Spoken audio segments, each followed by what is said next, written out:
नमस्कार साथियों, मैं मनीष कुमार शर्मा स्वागत करता हूं आपका यादवेंद्र स्मार्ट क्लासेस पर, जहां पर हम एसएससी जीडी की तैयारी कर रहे हैं। आपको पता ही होगा कि हमारे यादवेंद्र स्मार्ट क्लासेस पर एसएससी जीडी का फ्री यूट्यूब क्लासेस चलाई जा रही हैं, जिस पर मैं आपको ज्योग्राफी पढ़ाने वाला हूं। आपको मैंने ज्योग्राफी का सिलेबस बता ही दिया है। अब हम आज करते हैं पहली क्लास, ठीक है। तो स्टार्ट करते हैं। सबसे पहले हम बात करते हैं, पहला चैप्टर है आपका भारत का सामान्य परिचय। इसका मैंने थोड़ा सा आपका ओवरव्यू दे ही दिया था कि क्या क्या हमें पढ़ना है। तो आज के वीडियो में हमें क्या पढ़ना है, तो सबसे पहले हम बात करेंगे कि हमें जिसके बारे में, यानी इंडियन ज्योग्राफी अगर हम पढ़ रहे हैं तो हमें सबसे पहले इंडिया के बारे में पता होना चाहिए। अब बारे में पता होना चाहिए का मतलब है कि इसका नामकरण, यानी इसका जो नाम है वो डॉक्यूमेंट में, किस डॉक्यूमेंट में नाम है और क्या नाम है, ठीक है। इसके बाद में हम पढ़ेंगे इसकी लोकेशन, लोकेशन के बाद में इसका एरिया, एरिया के बाद में भारत की पॉपुलेशन, उसके अकॉर्डिंग इसकी रैंक क्या है, भारत का अक्षांशी एवं देशांतरी विस्तार पढ़ेंगे। तो इस तरीके का ये आज हमारा ओवरव्यू है, यानी क्लास से पहले हमें पढ़ना क्या है वो मैंने बता दिया है। तो सबसे पहले हम बात करते हैं नामकरण की। तो भारत के सामान्य परिचय, हम भारत का सामान्य परिचय पढ़ रहे हैं तो नाम को पता ही होगा, क्या नाम भारत ही होगा। लेकिन भारत लिखा कहाँ पर है, आपको पता है। नामकरण अगर होता है तो दो टाइप से होता है, एक होता है आपका ऑफिशियल और दूसरा होता है आपका अनऑफिशियल। ऑफिशियल नेम वो होते हैं जिसको हम डॉक्यूमेंट में लिखते हैं, यानी हर जगह जहाँ पर हम प्रोफेशनल लाइफ में रहते हैं तो हम जो नाम अपना बताते हैं वो हमारा डॉक्यूमेंट वाला नाम होता है, उसी को कहते हैं हम ऑफिशियल नेम।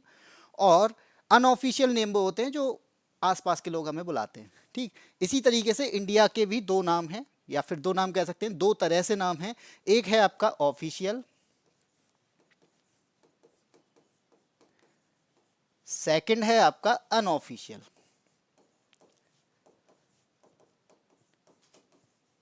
ठीक है। ऑफिशियल की बात करेंगे तो ऑफिशियल में आपको पता है कि भारत के डॉक्यूमेंट में, अब डॉक्यूमेंट कौन सा, कॉन्स्टिट्यूशन, भारत का संविधान। भारत के संविधान में आर्टिकल 1 क्या कहता है, आर्टिकल 1 कहता है कि भारत दैट इज इंडिया।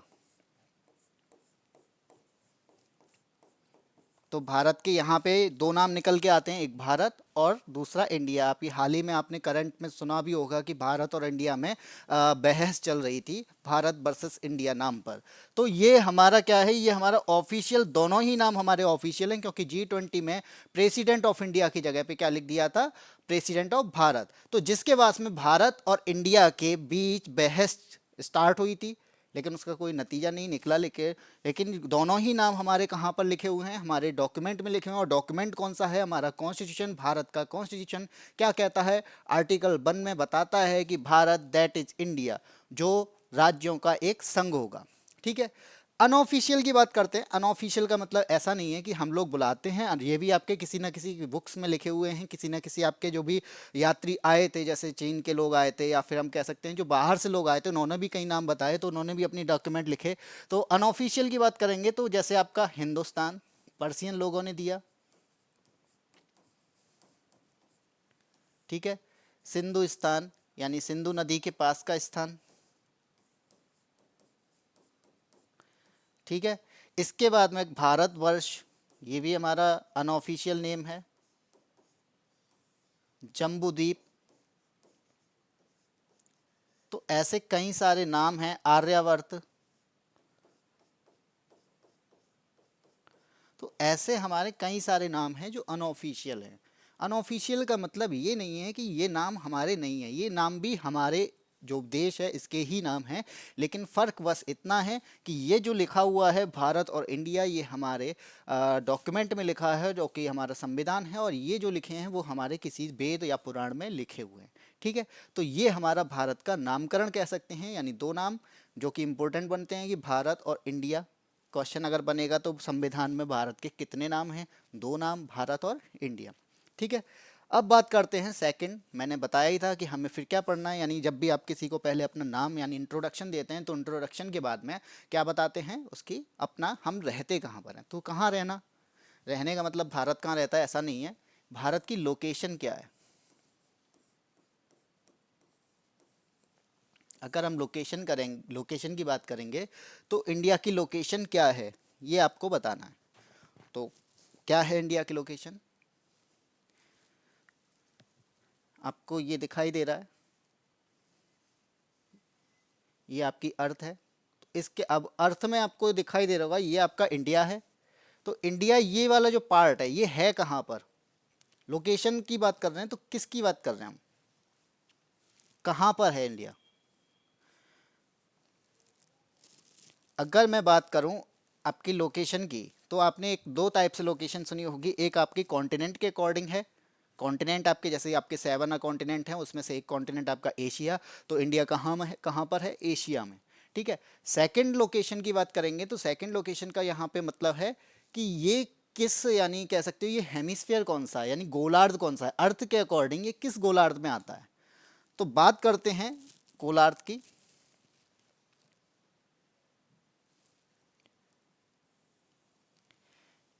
ये क्या है आपका, मैंने जो खींचा है ये है आपका 0 डिग्री।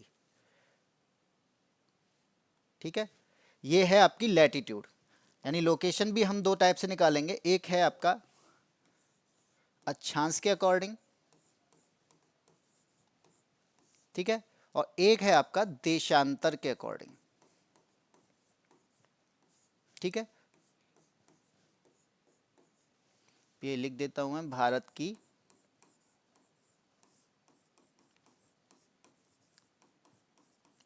अवस्थिति, जिसका मतलब क्या होता है? लोकेशन। ठीक है।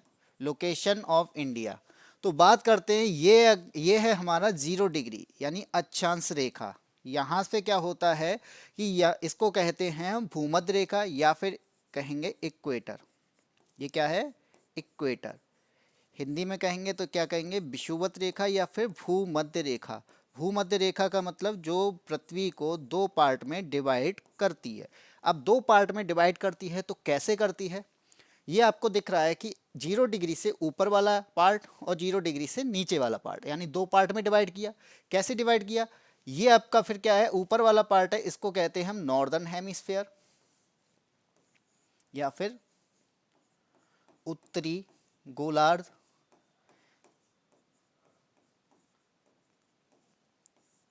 और नीचे जो पार्ट दिख रहा है इसको कहते हैं हम साउदर्न हेमिस्फेयर या फिर दक्षिणी गोलार्ध।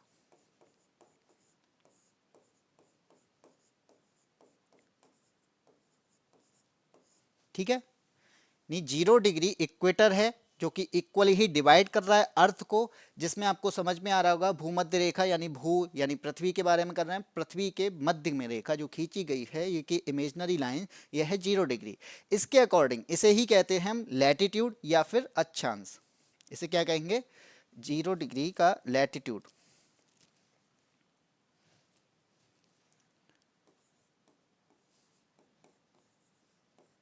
ये क्या है? अक्षांश रेखाएं हैं जो कि आपको 0 डिग्री से और आगे भी मिलती हैं, ऊपर भी मिलेंगी नॉर्थ की तरफ और साउथ की तरफ भी मिलेंगी।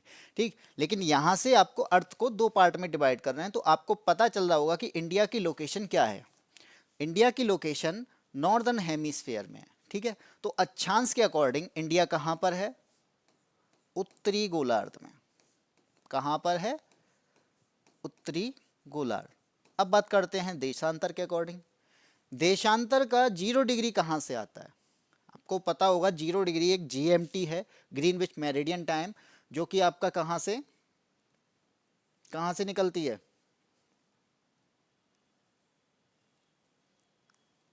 जो कि आपकी लंदन से निकलती है। ठीक है।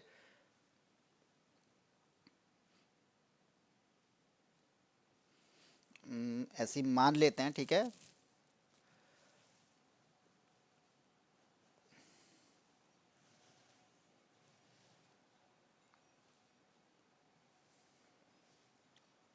ये आपका 0 डिग्री है जो कि लंदन से निकलती है। लेकिन फिर भी मैं आपको बीच में ही दिखा दे रहा हूँ, यहाँ पे बना दे रहा हूँ। मान लीजिए ये 0 डिग्री है। ठीक। 0 डिग्री के अकॉर्डिंग यानी ये आपका 0 डिग्री क्या है? देशांतर है। 0 डिग्री क्या है? देशांतर है। ठीक। देशांतर के अकॉर्डिंग इंडिया कहाँ पर है? ईस्टर्न हेमिस्फेयर में। कहाँ पर है? पूर्वी गोलार्ध में।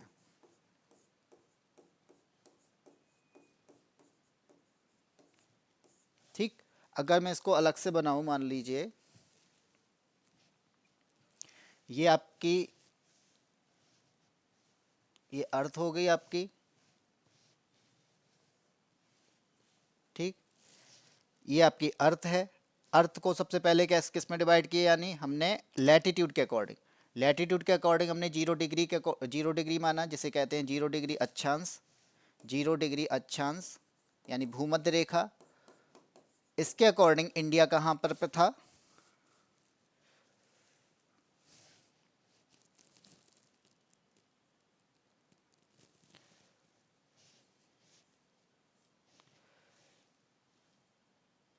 इसके अकॉर्डिंग इंडिया कहाँ पर है, नॉर्थन हेमिस्फेयर, क्योंकि 0 डिग्री के अकॉर्डिंग ऊपर वाला पार्ट आपका नॉर्दर्न हेमिस्फेयर, ठीक है, नीचे वाला पार्ट आपका साउदर्न हेमिस्फेयर,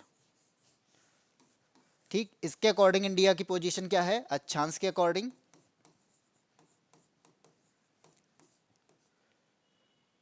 उत्तरी गोलार्ध, और देशांतर के अकॉर्डिंग अगर मैं एक देशांतर लाइन भी खींच दूं, मान लीजिए 0 डिग्री ये है, तो इसके अकॉर्डिंग इसकी पोजीशन क्या है, ये 0 डिग्री GMT है, जिसे कहते हैं देशांतर लाइन। इसके अकॉर्डिंग आपको पता है ये ईस्ट होता है और ये वेस्ट होता है, तो ये इसकी लोकेशन क्या होगी, इसकी लोकेशन होगी देशांतर के अकॉर्डिंग दक्षिणी गोलार्ध, सॉरी, देशांतर के अकॉर्डिंग पूर्वी गोलार्ध, ठीक। यहाँ से दो चीजें निकल के आई, अक्षांश के अकॉर्डिंग इंडिया की पोजीशन क्या है, अक्षांश के अकॉर्डिंग इंडिया की पोजीशन क्या है, उत्तरी गोलार्ध में। और देशांतर के अकॉर्डिंग, ये देशांतर लाइन है, देशांतर के अकॉर्डिंग ये कहाँ पर है, ईस्टर्न हेमिस्फेयर में या फिर पूर्वी गोलार्ध में, ठीक है। इतना समझ में आया, ठीक। इसको कंबाइंड रूप में अगर पढ़ेंगे तो क्या पढ़ेंगे, उत्तर पूर्वी गोलार्ध, कंबाइंड रूप में उत्तर पूर्वी गोलार्ध या फिर नॉर्थ ईस्टर्न हेमिस्फीयर, ठीक, या फिर नॉर्थ ईस्टर्न हेमिस्फीयर। तो ये है आपकी भारत की लोकेशन। सबसे पहले हमने क्या पढ़ा, नामकरण, दो तरीके से नाम को पढ़ा, यानी हमने ऑफिशियल डॉक्यूमेंट, जो कि हमारा ऑफिशियल डॉक्यूमेंट कौन सा है, भारत का संविधान। भारत के संविधान में आपके दो नाम मिलते हैं, भारत और इंडिया, बाकी सारे जो भी नाम होते हैं वो सब क्या है, अनऑफिशियल में आता है। फिर हमने पढ़ा लोकेशन को, लोकेशन के अकॉर्डिंग हमने देखा कि इंडिया की पोजीशन इक्वेटर के अकॉर्डिंग यानी अक्षांश के अकॉर्डिंग कहाँ पर है, अक्षांश के अकॉर्डिंग भारत दो यानी अर्थ के दो पार्ट में डिवाइड किया गया, नॉर्दर्न हेमिस्फीयर और साउदर्न हेमिस्फीयर, जिसमें से इंडिया की पोजीशन कहाँ पर आई, इंडिया की लोकेशन कहाँ पर आई, अक्षांश के अकॉर्डिंग उत्तरी गोलार्ध में। देशांतर के अकॉर्डिंग जो आपका 0 डिग्री का GMT है, 0 डिग्री देशांतर के अकॉर्डिंग इंडिया किस पोजीशन पे है, यानी ईस्ट में है, 0 डिग्री के ईस्ट में है, इसलिए देशांतर क्या होगा, पूर्वी गोलार्ध, ठीक है। देशांतर के अकॉर्डिंग भारत की लोकेशन क्या होगी, पूर्वी गोलार्ध। अब बात करते हैं एरिया की।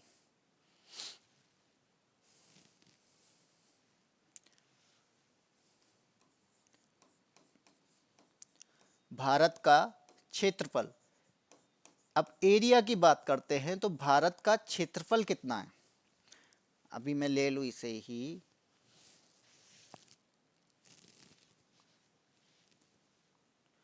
भारत का क्षेत्रफल कितना है, ये पार्ट आपको जो दिख रहा है, ये पार्ट, ये क्या है, ये इसका एरिया है जिसमें लोग रहते हैं, तो इसका ये पूरा एरिया है कितना, कोई बताएगा। भारत का क्षेत्रफल कितना है, 32,87,263 किलोमीटर स्क्वायर। भारत का क्षेत्रफल कितना है, 32,87,263 किलोमीटर स्क्वायर, ठीक। 32,87,263 किलोमीटर स्क्वायर हमें दिखता है कि ये बहुत बड़ा एरिया है, लेकिन आप देखोगे कि इंडिया की रैंक क्या है एरिया वाइज, एरिया वाइज या क्षेत्रफल के अकॉर्डिंग भारत की रैंक क्या है, भारत किस पोजीशन पर आता है, कोई बताएगा।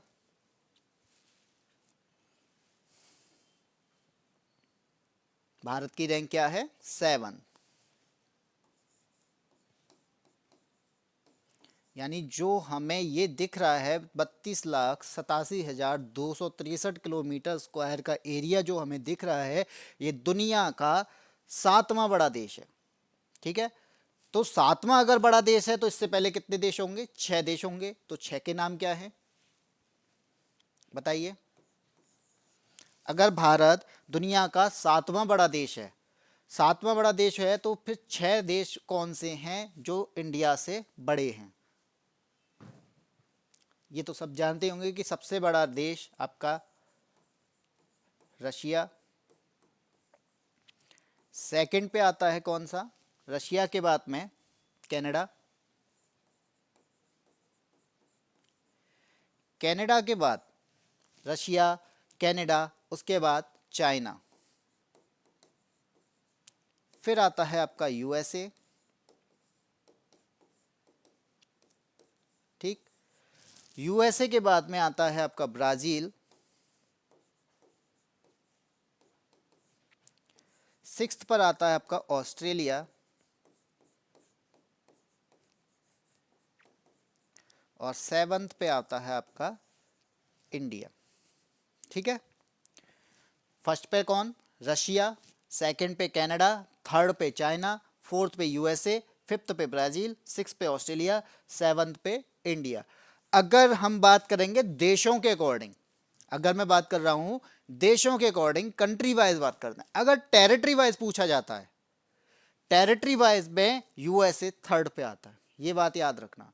कंट्री वाइज की बात करेंगे तो ये आपका सीक्वेंस है Russia, Canada, China, USA, Brazil, Australia, India. लेकिन अगर आपका टेरिटरी आ जाता है, टेरिटरी के अकॉर्डिंग यूएसए का एरिया ज़्यादा है चाइना से। ठीक है, बाकी सब सेम रहेंगे, रशिया, कनाडा, फिर आपका टेरिटरी में थर्ड पे आता है यूएसए, फोर्थ पे आपका चाइना, फिफ्थ पे ब्राजील, सिक्स पे ऑस्ट्रेलिया, सेवन पे इंडिया।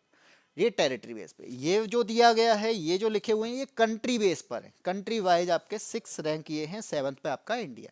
ठीक है, और ये 32,87,263 किलोमीटर स्क्वायर, ये दुनिया के अकॉर्डिंग कितनी जमीन है? ओनली 2.4%।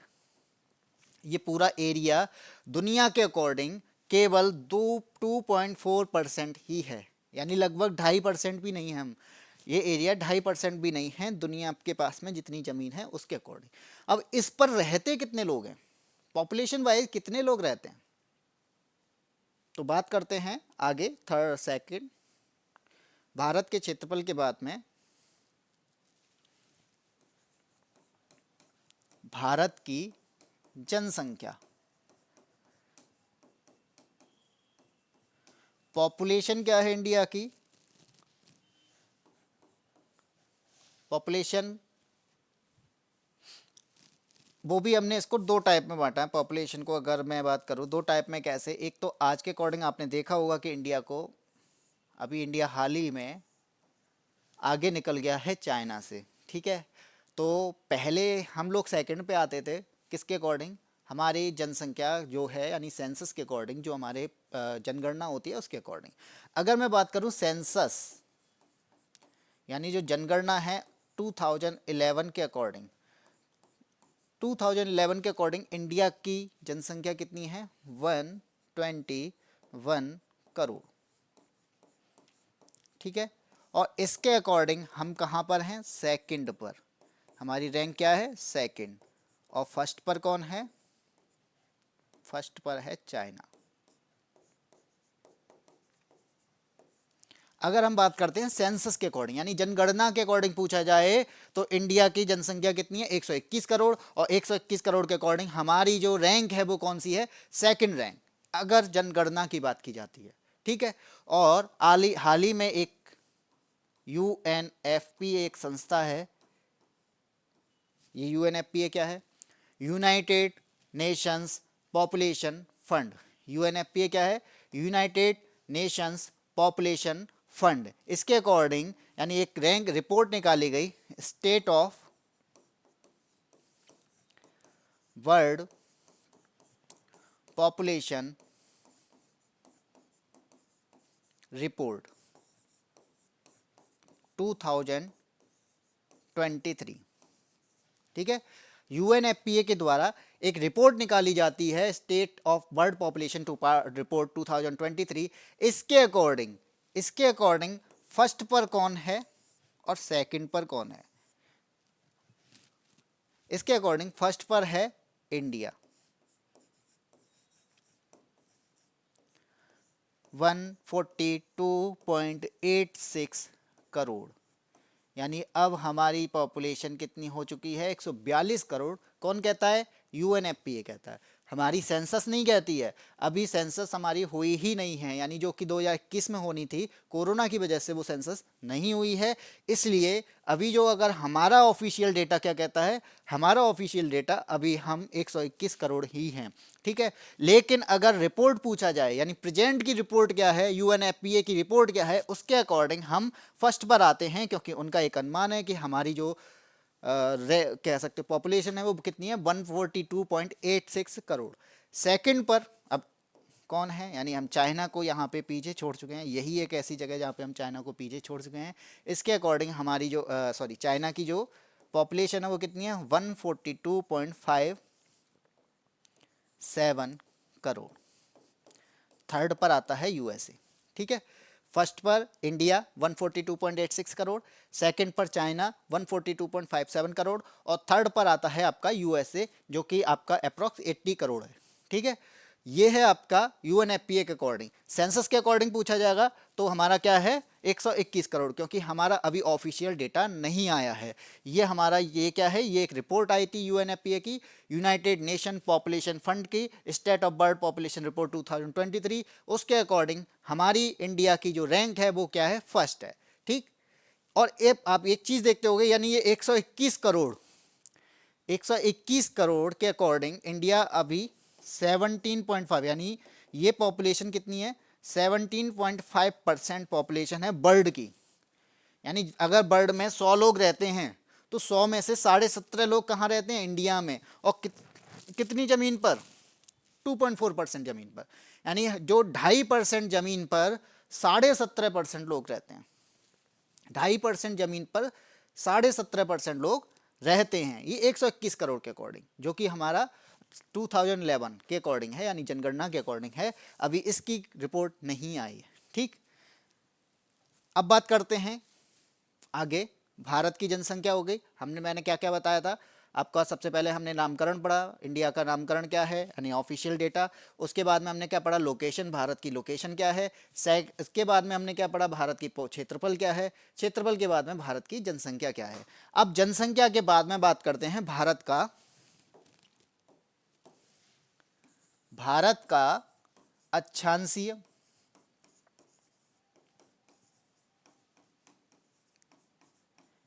एवं देशांतरीय विस्तार।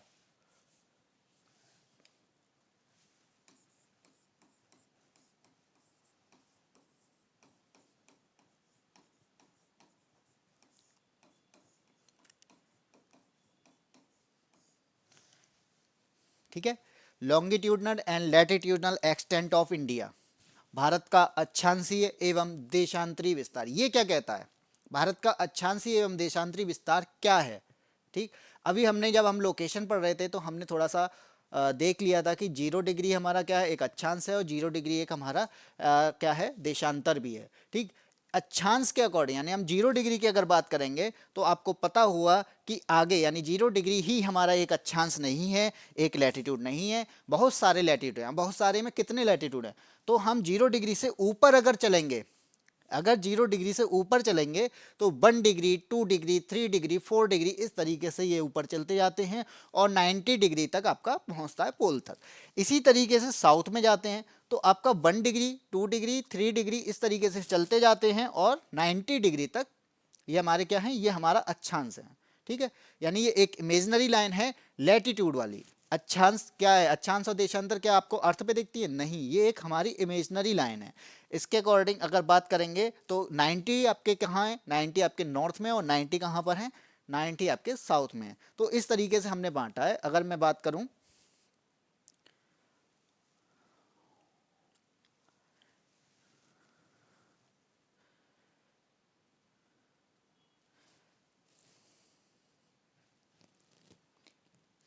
ये आपका 0 डिग्री, ठीक है। इसके बाद और भी होंगे, यानी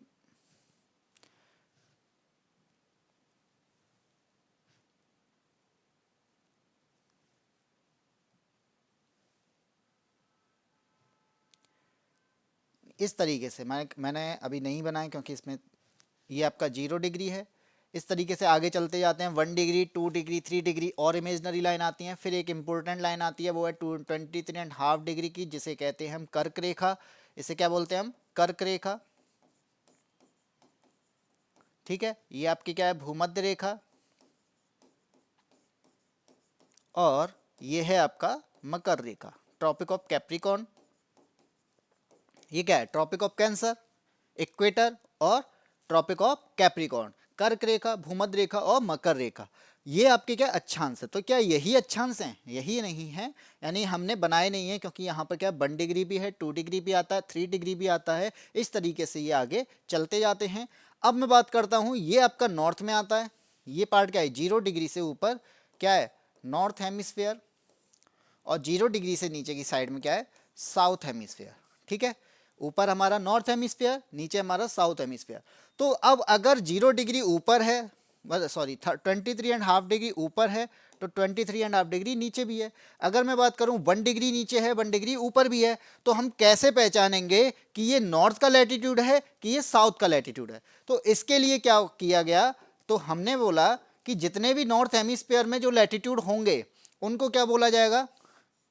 मान लीजिए मैं 1 डिग्री की बात करता हूं, तो नॉर्थ में जो नॉर्थ हेमिस्फीयर में लैटिट्यूड होंगे, अक्षांश होंगे, उनके लिए यूज किया जाएगा 1 डिग्री नॉर्दर्न लैटिट्यूड।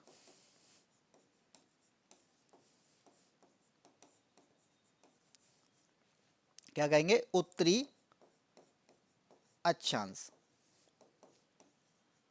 ठीक है, चाहे 1 डिग्री हो, चाहे 2 डिग्री हो, चाहे 3 डिग्री हो, चाहे 4 डिग्री हो, या फिर 23.5 डिग्री हो, इसके लिए क्या होगा? नॉर्दर्न लैटिट्यूड या फिर उत्तरी अक्षांश। जितने भी लैटिट्यूड 0 डिग्री से ऊपर होंगे, यानी नॉर्थ की साइड में होंगे। अब साउथ की साइड में होंगे तो जितने भी आपके 0 डिग्री के बाद साउथ की साइड में होंगे, तो साउदर्न हेमीस्फीयर के लिए 1 डिग्री, 2 डिग्री, 3 डिग्री कुछ भी हो, उसके लिए कहेंगे 1 degree southern hemisphere, sorry latitude. ठीक है, इसको क्या कहेंगे? दक्षिणी 1 डिग्री दक्षिणी अक्षांश। ठीक, क्या समझ में आया?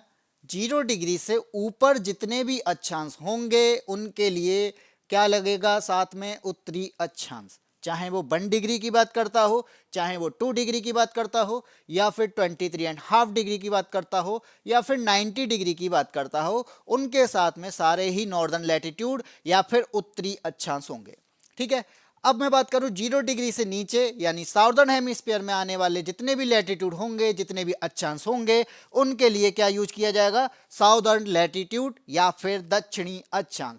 1 डिग्री दक्षिणी अक्षांश, 2 डिग्री दक्षिणी अक्षांश, इसी तरीके से 23.5 डिग्री, 66.5 डिग्री एंड 90 डिग्री, इन सबके साथ में क्या होगा? दक्षिणी अक्षांश होगा। ठीक है, समझ में आया? 0 डिग्री से ऊपर नॉर्दर्न और 0 डिग्री से नीचे साउदर्न। ठीक है, 0 डिग्री से ऊपर अगर आते हैं उसके लिए उत्तरी अक्षांश यूज किया जाएगा, और 0 डिग्री से नीचे यानी साउथ की बात करता है तो दक्षिणी अक्षांश कहा जाएगा। अब मैं बात करता हूं इंडिया किस पोजीशन पर है। इंडिया के हम लोकेशन देख चुके हैं, क्योंकि लोकेशन के अकॉर्डिंग इंडिया कहां पर है? 0 डिग्री से ऊपर। कहां पर? नॉर्थ हेमिस्फीयर में, यानी उत्तरी गोलार्ध में। कहां पर है? चलो अगले में बात करते हैं, अगली स्लाइड पर।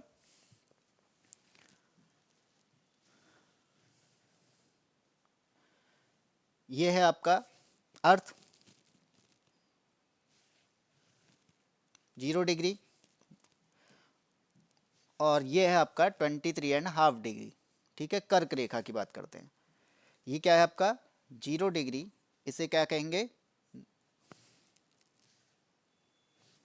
Sorry, 0 degree. ठीक है, इसे क्या कहेंगे हम? भूमध्य रेखा या फिर इक्वेटर।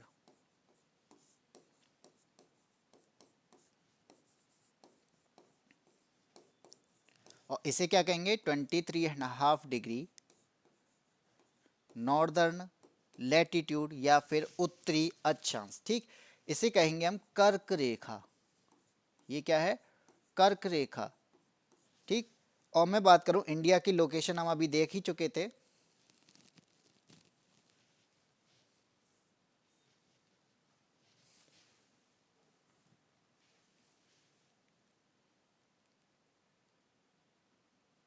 ठीक है, इंडिया कहाँ पर है?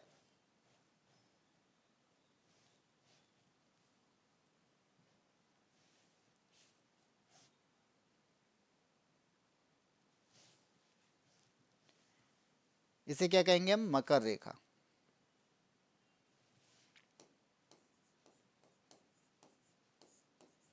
Tropic of Capricorn. इंडिया की पोजीशन आप देख रहे हो, इंडिया कहाँ है? 0 डिग्री से ऊपर यानी उत्तरी अक्षांश में है। तो अब बात करते हैं कि इंडिया का लोकेशन के अकॉर्डिंग या फिर लोकेशन के बात में यानी अक्षांशीय विस्तार क्या होगा। अब अक्षांशीय विस्तार को कैसे बताएंगे? अक्षांशीय विस्तार क्या है?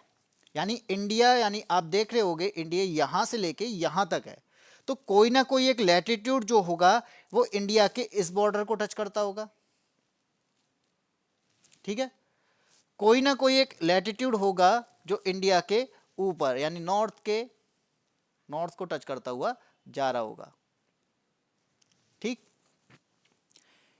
तो आपको दिखाई दे रहा है कोई ना कोई एक लैटिट्यूड जो इंडिया के साउथ पोजीशन यानी कह सकते हो साउथ में टच करता होगा। यहां से भी कोई ना एक लैटिट्यूड जा रहा होगा, कोई ना कोई एक अक्षांश जा रहा होगा, और इंडिया के नॉर्थ पार्ट को टच करता हुआ या नॉर्थ बॉर्डर को टच करता हुआ एक लैटिट्यूड जा रहा होगा। ये भी क्या है? ये भी कोई एक अक्षांश होगा। तो इंडिया इन दोनों अक्षांशों के बीच में होगा।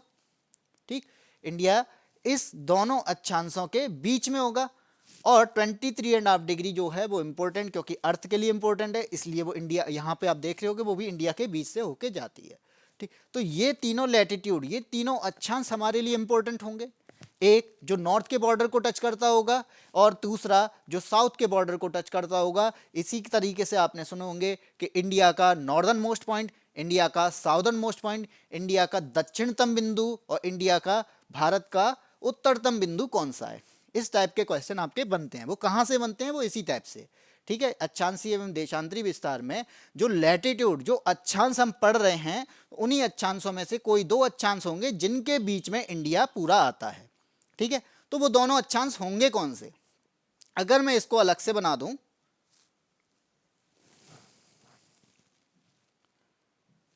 ये मान लीजिए आपका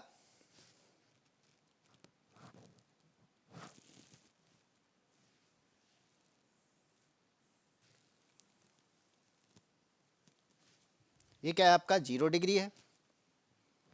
इसे क्या कहेंगे हम? 0 डिग्री। इसे क्या कह रहे हैं हम? इक्वेटर। जो 0 डिग्री आपको पिछली स्लाइड में ये दिख रहा था, उसी को मैंने यहाँ पे बना है 0 डिग्री। इसे कहेंगे भूमध्य रेखा।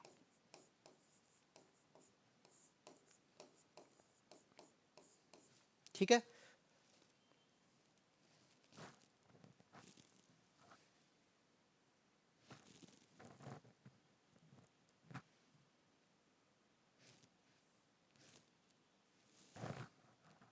ठीक है, ये है आपकी 0 डिग्री इक्वेटर या भूमध्य रेखा। अब मैं बात करता हूं इंडिया की।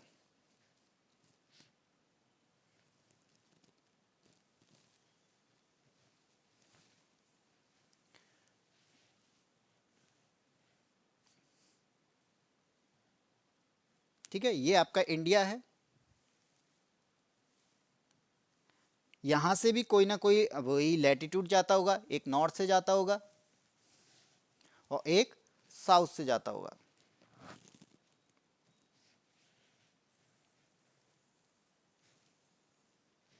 ठीक है,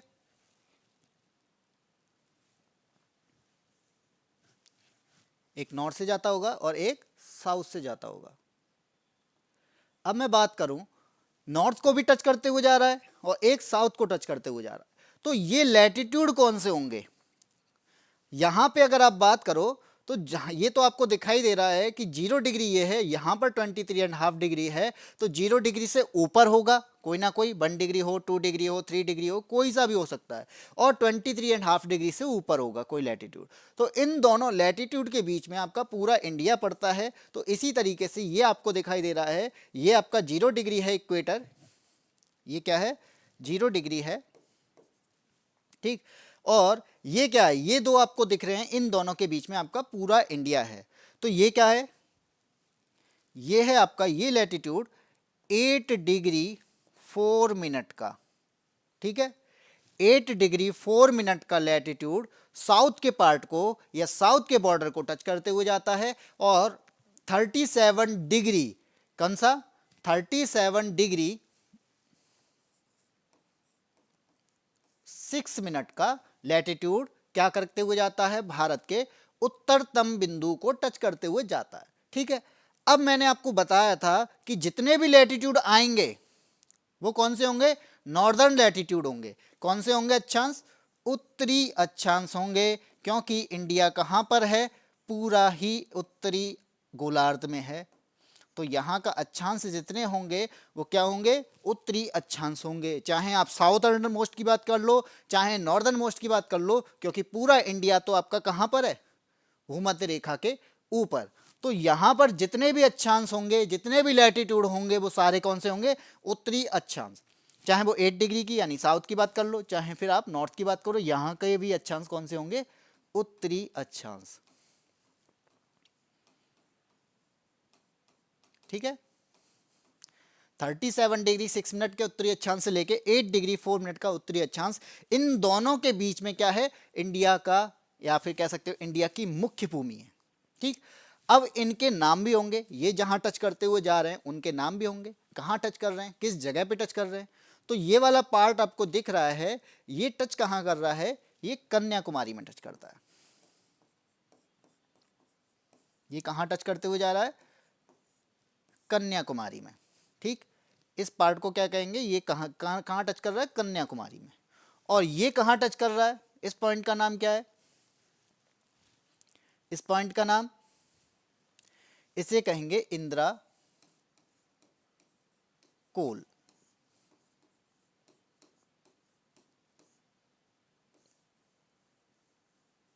ठीक है, इसे क्या कहेंगे, इंदिरा कोल। ठीक, 37 डिग्री, या फिर कह सकते हो कि भारत का उत्तरतम बिंदु, भारत का उत्तरतम बिंदु कौन सा है, इंदिरा कोल। और ये कहां पड़ता है, ये पड़ता है आपका लद्दाख में। इसका लैटिट्यूड क्या है, 37 डिग्री 6 मिनट का। ठीक है, और अगर बात की जाए भारत के दक्षिण बिंदु की, तो भारत का दक्षिण बिंदु कौन सा है, कन्याकुमारी। और ये कहां पर है, तमिलनाडु में। ठीक है, और इसका लैटिट्यूड कितना है, 8 डिग्री 4 मिनट का। कौन सा लैटिट्यूड है, तो 8 डिग्री 4 मिनट का। तो इंडिया का अगर लैटिट्यूडनल एक्सटेंट पूछा जाए, अक्षांशी विस्तार पूछा जाए, तो क्या होगा, 8 डिग्री 4 मिनट नॉर्दर्न लैटिट्यूड से 37 डिग्री 6 मिनट का नॉर्दर्न लैटिट्यूड। इंडिया इस पूरे के अंदर पड़ता है। इंडिया का नॉर्दर्न, आपका नॉर्थ का बॉर्डर और साउथ का बॉर्डर, इन दोनों के बीच में आपके लैटिट्यूड का एक्सटेंशन कितना है, 8 डिग्री 4 मिनट से 37 डिग्री 6 मिनट का। ठीक है, और इसके अलावा, इसके अलावा अगर मैं बात करूं,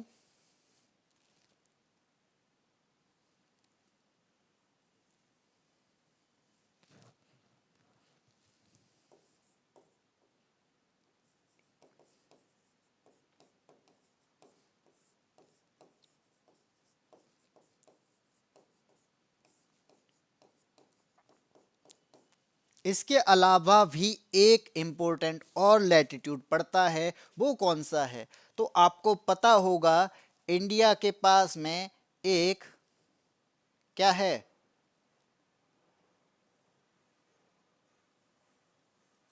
इंडिया के पास में एक कह सकते हो आइलैंड्स हैं, एक नहीं है, दो तरह, एक आपका उत्तरी अंडमान निकोबार है और एक लक्षद्वीप है।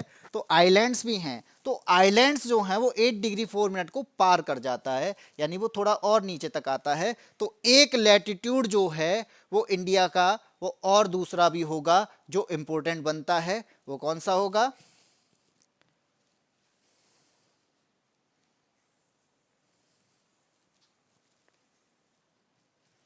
एक लैटिट्यूड ये। ठीक है, ये वाला आपको दिख रहा है, ये बात करता है 8 डिग्री 4 मिनट की, ये बात कर रहा है 37 डिग्री 6 मिनट की, तो आपको पता है 8 डिग्री से नीचे है, 0 डिग्री से ऊपर है, तो 0 और 8 के बीच में कोई एक लैटिट्यूड होगा जो इस पॉइंट को टच कर रहा होगा।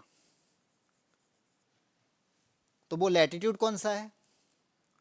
वो लैटिट्यूड है आपका 6 डिग्री 4 मिनट का उत्तरी अक्षांश।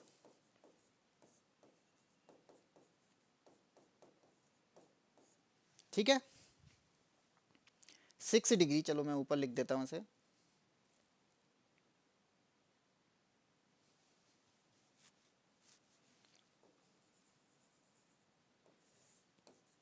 6 डिग्री 4 मिनट का उत्तरी अक्षांश।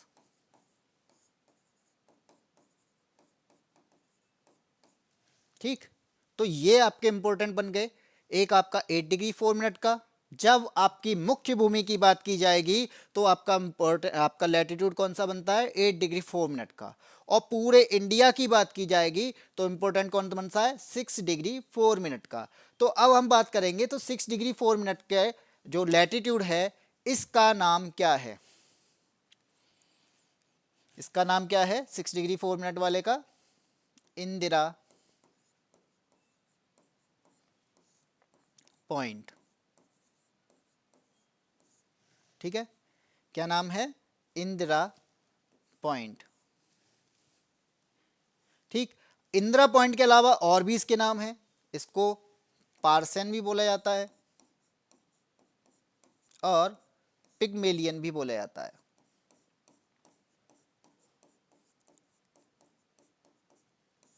ठीक है, ये आपका इंपॉर्टेंट बनते हैं।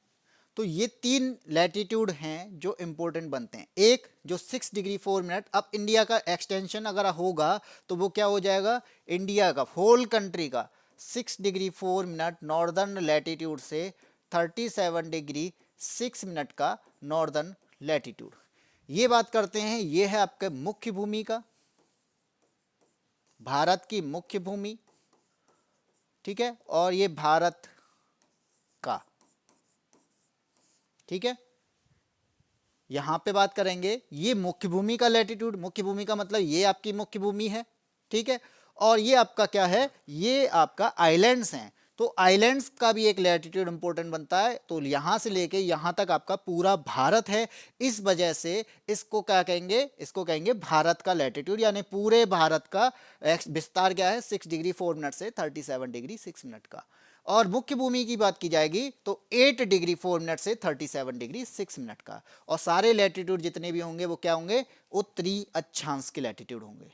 ठीक है, ये इंपॉर्टेंट बनते हैं आपके अक्षांश में।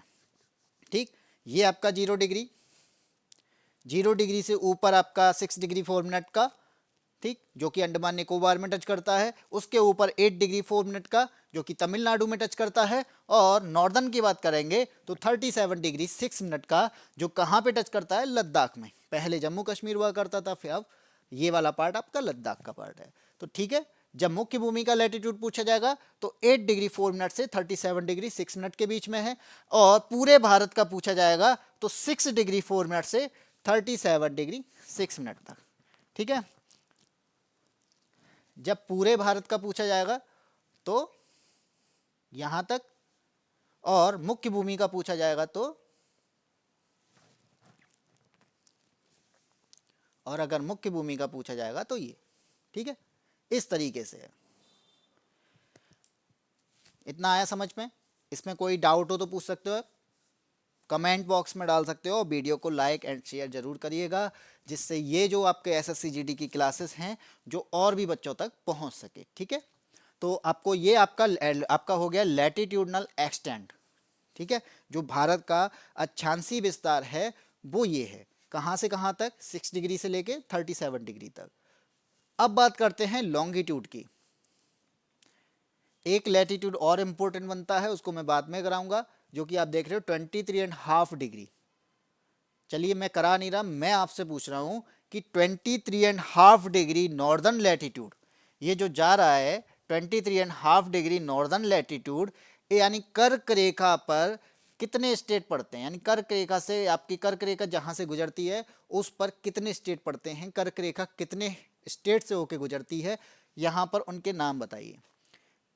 जल्द ये आपको कमेंट बॉक्स में बताना है, कर्क रेखा पर गुजरने वाले कितने राज्य हैं, उनके नाम क्या हैं, सबसे ज़्यादा कौन किस राज्य को टच करता है, यानी किस राज्य से गुजरती है, और सबसे कम किस राज्य से गुजरती है।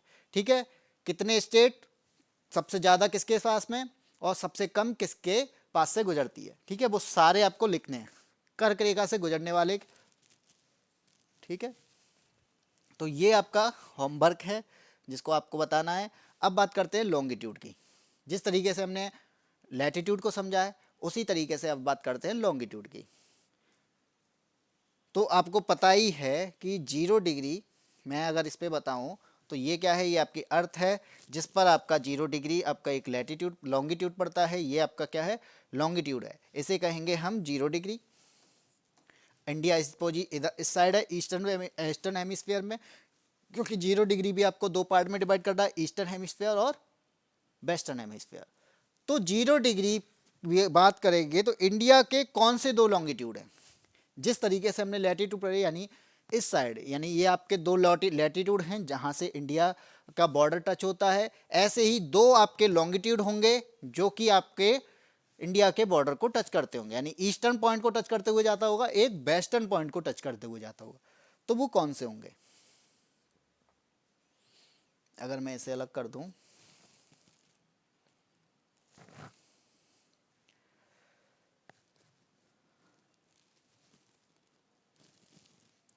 ये क्या है, ये आपका इंडिया। ठीक है, अब बात करते हैं 0 डिग्री की। ये आपका क्या है, 0 डिग्री। इसे कहेंगे 0 डिग्री, यानी इसे GMT भी बोला जाता है, ग्रीनविच मीन टाइम। तो ये आपका 0 डिग्री का देशांतर है। अब 0 डिग्री के आपका इंडिया की पोजीशन क्या है, 0 डिग्री के अकॉर्डिंग, आपके 0 डिग्री के अकॉर्डिंग ये ईस्टर्न हेमिस्फीयर में आता है। तो जितने भी लॉन्गिट्यूड आएंगे अब वो सारे कौन से होंगे, ईस्टर्न होंगे। यहाँ पे आपका इंडिया का वेस्ट या इंडिया का ईस्ट से फर्क नहीं पड़ता, क्योंकि आपको पता है कि 0 डिग्री के अकॉर्डिंग हम कहाँ पर हैं, ईस्ट में हैं। तो इतने ही जितने भी लॉन्गिट्यूड आएंगे वो सारे क्या होंगे, वो सारे ही आपके ईस्टर्न लॉन्गिट्यूड होंगे। ठीक, तो वही चीज सेम, फिर कोई ना कोई एक आपका लॉन्गिट्यूड होगा जो इंडिया को यहाँ से टच करता हुआ जाता होगा वेस्ट साइड से, और कोई ना कोई एक लॉन्गिट्यूड ये होगा जो इंडिया को कहाँ से टच करता हुआ जाएगा, ईस्ट साइड से। ठीक है, ये दो लॉन्गिट्यूड, यानी ये आपका देशांतरीय विस्तार है इस वेस्ट से लेके ईस्ट तक। ये क्या है, ये ईस्टर्न पार्ट है और ये आपका वेस्ट। ठीक, लेकिन 0 डिग्री के अकॉर्डिंग आपका भारत कहाँ पर है, ईस्ट में ही है, इसलिए यहाँ पर लॉन्गिट्यूड कितने होंगे, लॉन्गिट्यूड जो भी होंगे वो क्या होंगे, ईस्टर्न लॉन्गिट्यूड होंगे। तो बात करते हैं वेस्ट साइड की। जब 0 डिग्री से स्टार्ट करेंगे तो इस तरीके से, जिस तरीके से हमने 0 से ऊपर पढ़ा था 1 डिग्री 2 डिग्री 3 डिग्री, इसी तरीके से इसमें भी होगा कि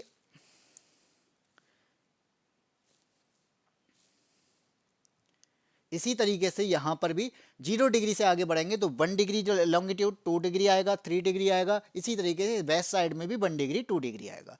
लेकिन ये बात याद रखना है कि इंडिया के लिए जितने भी आपके लॉन्गिट्यूड होंगे वो ईस्ट में होंगे, तो इसलिए 1 degree eastern longitude, 2 degree eastern longitude, इसी तरीके से आगे बढ़ेगा। और वेस्ट साइड में जितने भी लॉन्गिट्यूड आएंगे तो 1 degree western longitude, 2 degree western longitude आएंगे।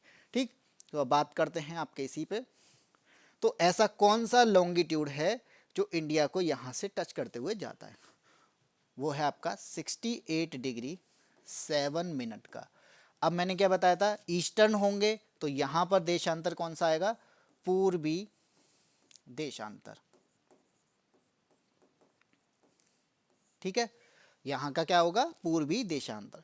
इसी तरीके से आपका ईस्ट साइड में आएगा वो कौन सा होगा, यहां पे 97 डिग्री 25 मिनट पूर्वी देशांतर। ठीक है, तो इंडिया का एक्सटेंशन क्या होगा यहां पर, ये आपको दिख ही रहा होगा, 68 डिग्री 7 मिनट से 68 डिग्री 7 मिनट ईस्टर्न लॉन्गिट्यूड से 97 डिग्री 25 मिनट बी ईस्टर्न लॉन्गिट्यूड। ठीक है, 68 डिग्री 7 मिनट से 97 डिग्री 25 मिनट तक, जो कि आपका पूरा ही इंडिया इसके बीच में पड़ता है। इसलिए लेकिन ये क्या है, हमारे ईस्ट में यानी 0 डिग्री के अकॉर्डिंग ईस्ट में है, तो यहाँ पर जितने भी आपके लॉन्गिट्यूड देखेंगे वो कौन से होंगे, ईस्टर्न लॉन्गिट्यूड या फिर पूर्वी देशांतर। अब जिस जगह ये टच कर रहा है उसका भी तो नाम होगा कोई।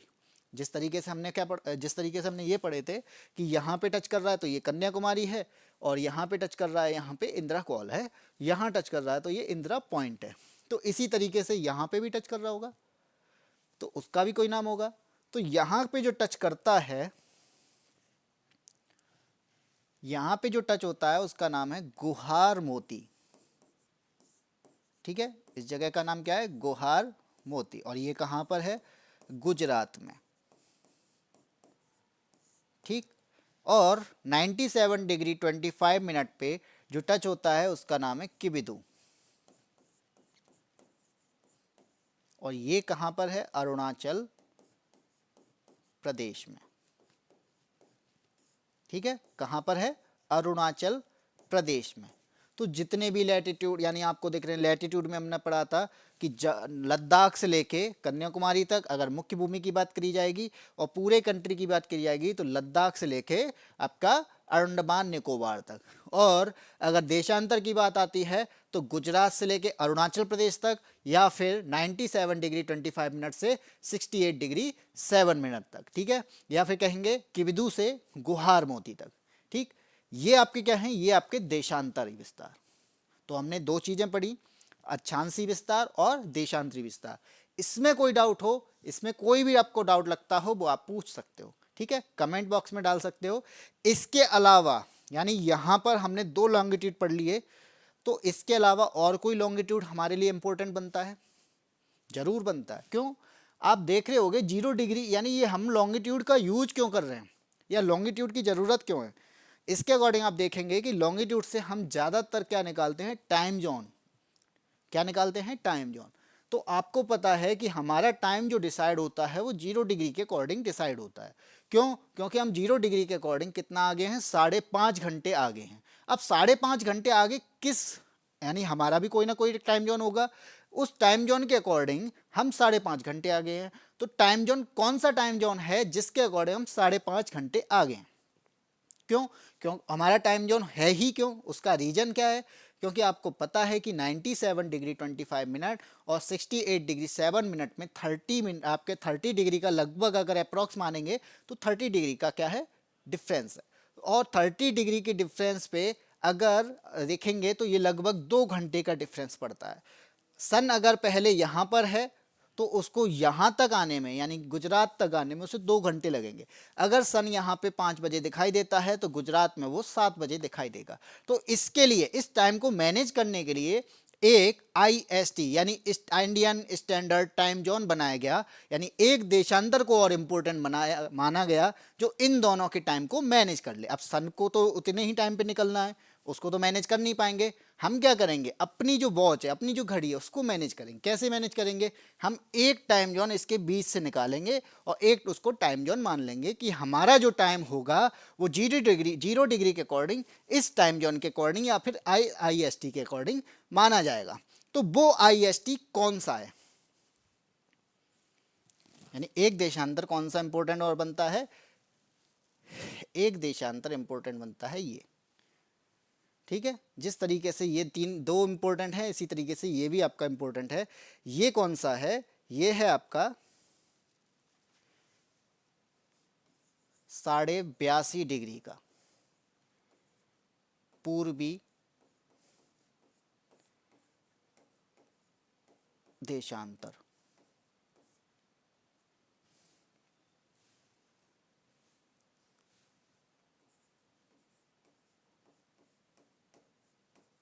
ठीक है, 82.5 डिग्री का पूर्वी देशांतर। यहां से आपको दिखता है कि ये आपका 82.5 डिग्री का इन दोनों के टाइम को मैनेज करता है। कैसे मैनेज करता है कि हमारा जो टाइम, मान लीजिए इस जगह पे 12 बज रहे हैं, ठीक है। अगर इस जगह पे 12 बज रहे हैं, चाहे सुबह के हों चाहे शाम के हों, वो सॉरी रात के हों, उससे कोई फ़र्क नहीं है, मान लीजिए एएम है, तो 12 बज रहे हैं, यहाँ पे कितना टाइम होगा ये हम कैसे निकालेंगे? ये हमें तो पता है कि हम लोगों ने 5.5 घंटे आगे माना है, किसके अकॉर्डिंग? 0 डिग्री के अकॉर्डिंग। लेकिन किस आईएसटी के अकॉर्डिंग, यानी इस आईएसटी के अकॉर्डिंग हम 5.5 घंटे आगे हैं। किसके अकॉर्डिंग आगे हैं? इस आईएसटी के अकॉर्डिंग। तो आई आपको पता है कि अर्थ हमारी 360 डिग्री घूमती है, उसके अकॉर्डिंग हम 0 डिग्री से 1 डिग्री में आने में उसे 4 मिनट लगते हैं। तो इसी तरीके से अगर वो 82.5 डिग्री तक आएगी तो आपका इसमें 4 मिनट का या फिर उसका मल्टीप्लाई होगा, जिससे आपका 5.5 घंटे एक्स्ट्रा आता है। ठीक है। और हम ईस्ट में हैं तो सन पहले हमारे यहाँ दिखाई देगा, तो इस वजह से हम 5.5 घंटे आगे हैं। बाकी का अगर इससे भी ज़्यादा आपको पढ़ना है तो वो एसएससी सीजीएल का है।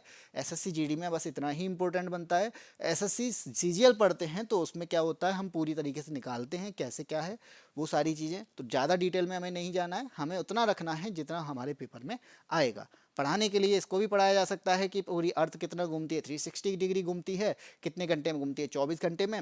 24 का आपका डिवाइड हो जाएगा, 15 डिग्री आएगा। उसके बाद में 1 घंटे में अगर 15 डिग्री है, 60 मिनट में आपका 15 डिग्री है, तो 1 मिनट में कितना होगा उस तरीके से हम निकाल लेंगे, यानी 4 डिग्री। 4 डिग्री आएगा तो 4 डिग्री के अकॉर्डिंग, अब सॉरी 4 मिनट आएगा तो 4 मिनट के अकॉर्डिंग हम आगे सबका मल्टीप्लाई करके निकाल सकते हैं, किसी भी देशांतर का टाइम निकाल सकते हैं। अगर हम ईस्ट में जा रहे हैं तो वो टाइम आगे होगा, अगर हम वेस्ट में जा रहे हैं वो टाइम क्या होगा, पीछे होगा। ठीक है। तो वो इतना नहीं जाना है, यहीं तक रहना है कि भारत का जो एक्सटेंशन है वो कितना है, 68 डिग्री 7 मिनट पूर्वी देशांतर से 97 डिग्री 25 मिनट पूर्वी देशांतर तक, और एक देशांतर जिससे हमारा टाइम जोन, जिसे हम कहते हैं IST, Indian standard time zone. अब आपको बताना है कि इस IST से, यानी जो IST जहाँ से निकलती है वहाँ से, यानी कितने राज्यों से होकर निकलती, जिस तरीके से आपको कर्क रेखा का बताना है, कर्क रेखा से कितने कर्क रेखा कितने राज्यों से होकर निकलती है, उसी तरीके से आपको IST का बताना है कि इंडियन स्टैंडर्ड टाइम जोन की जो आपका देशांतर है ये कितने राज्यों से होकर निकलता है, उन राज्यों के नाम बताने हैं। ठीक है। कितने राज्यों से होकर निकलता है उन राज्यों के नाम, और आपको एक चीज और बतानी है कि कर्क रेखा और इंडियन स्टैंडर्ड टाइम जोन कहाँ काटता है, उस जगह का नाम क्या है। ठीक है।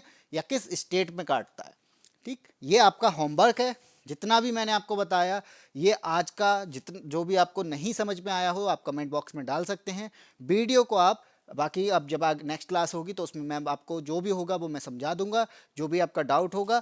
बाकी वीडियो को आप लाइक करिए, वीडियो को आप शेयर कीजिए, और एसएससी जीडी की तैयारी करने के लिए यादविन स्मार्ट क्लासेस को सब्सक्राइब कीजिए और चैनल को शेयर कीजिए। ठीक है।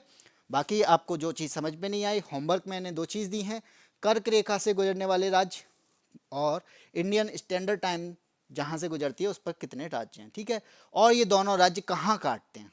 ठीक, ये आपका होमवर्क है, ये आपको बताना है, भूल नहीं जाना है, बताना है। फिर आगे की क्लास, अब आपकी नेक्स्ट क्लासेस होगी उसमें आगे का जो भी आपका आगे आएगा वो मैं बताऊंगा। बाकी का आपको जो नहीं समझ में आया वो आप पूछ सकते हो। ठीक है। तो आज की क्लास में हम इतना ही रखते हैं, बाकी नेक्स्ट क्लास में आप जो भी पढ़ाया जाएगा वो समझिएगा, आज नहीं आया हो वो आप पूछ सकते हो। वैसे हो क्या गया है आप देख ही रहे हो। भारत का सामान्य परिचय पहला चैप्टर है, जिसमें हमने सबसे पहले क्या पढ़ा, नामकरण को पढ़ा, कौन से आर्टिकल में आता है। नामकरण के बाद में हमने क्या पढ़ा, हमने पढ़ा लोकेशन को, कि भारत कौन से गोलार्ध में आता है। लोकेशन के बाद में हमने क्या पढ़ा कि भारत का क्षेत्रफल कितना है, भारत की रैंक क्या है, से कौन से और देश उससे बड़े हैं, और टेरिटरी के अकॉर्डिंग भी हमने पढ़ा था। ठीक है। टेरिटरी के अकॉर्डिंग कौन सा देश पहले आता है। फिर हमने भारत की जनसंख्या पढ़ी, यानी सेंसस 2011 के अकॉर्डिंग हमारी जनसंख्या, हमारी रैंक क्या है, और यूएनएफपीए की जो एक रिपोर्ट आई थी उसके अकॉर्डिंग हमारी रैंक क्या है और कितनी जनसंख्या है। फिर हमने छांसी विस्तार पढ़ा कि भारत कहाँ पर है, नॉर्दर्न हेमिस्फीयर में, तो उसके अकॉर्डिंग हमारे कौन से 2 अक्षांश हैं जिनके बीच में पूरा भारत आता है, उनके आपका नाम बताने हैं। नाम में क्या क्या था, यानी उनके नाम का, एक जगह कन्याकुमारी, दूसरा आपका इंदिरा कॉल, और तीसरा जो सबसे जो भी इंपॉर्टेंट बनता है वो इंदिरा पॉइंट। इसके बाद में हमने देशांतर पढ़ा। देशांतर में आपके कौन कौन से 2 देशांतरों के बीच में भारत पड़ता है पूरा, और इसके अलावा आप देखते होंगे कि एक इंडियन स्टैंडर्ड टाइम जोन। उसके बाद होमवर्क। होमवर्क में क्या है कि कर्क रेखा कितने राज्यों से गुजरती है उनके नाम, और इंडियन स्टैंडर्ड टाइम जोन कितने राज्यों से गुजरती है उनके नाम, और ये इंडियन स्टैंडर्ड टाइम जोन और कर्क रेखा कहाँ काटती। बाकी थैंक यू, आज की क्लास में बस इतना ही। मिलते हैं कल। Tata bye bye.